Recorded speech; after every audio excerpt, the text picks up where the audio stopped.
question for Dr. Gibson. Yeah, I do. I have no regrets about my decision to go no contact.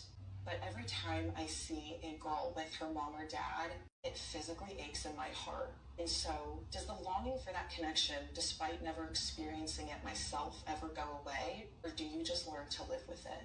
Yeah, I mean, it's like any terrible loss. Yeah. Do any of our terrible losses ever go away? We all know that it never goes away. But it's not all there is to you. And so you carry this as part of your increased complexity as a human being, your increased depth, and your ability to know what it is that's good for you and not good for you.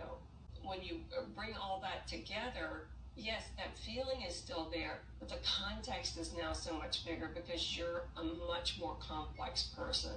Angela, you want to say what about this? I think that void gets smaller as time passes, but there will always be something there because you do have a mother, you do have that part of your family, and both things can exist. You can miss people and decide to not have that relationship, so it's something that you'll come to live with.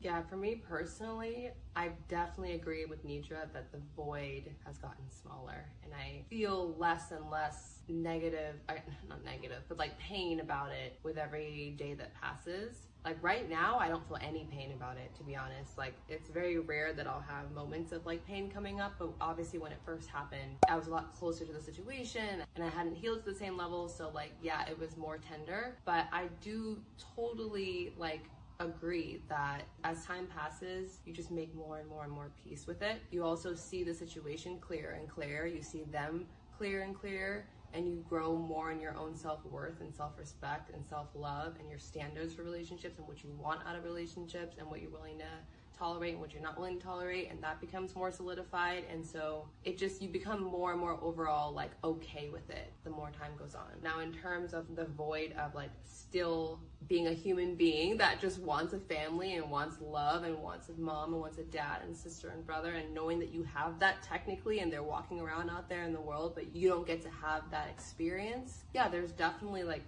grief around that just like never goes away unless you obviously find people to replace those roles in like another type of relationship. But even then, it's still not the same, right? Like there's something really significant about our biological family, like the people who we share DNA with on this planet. So yeah, I definitely think that there's like a humanness part of it that never goes away, and that's totally okay. And you can just love yourself through that and continue to just like hold that grief while also knowing that this is the best thing for you and that it was a good decision, even though like there's a part of it that's kind of always going to be a little bit sad.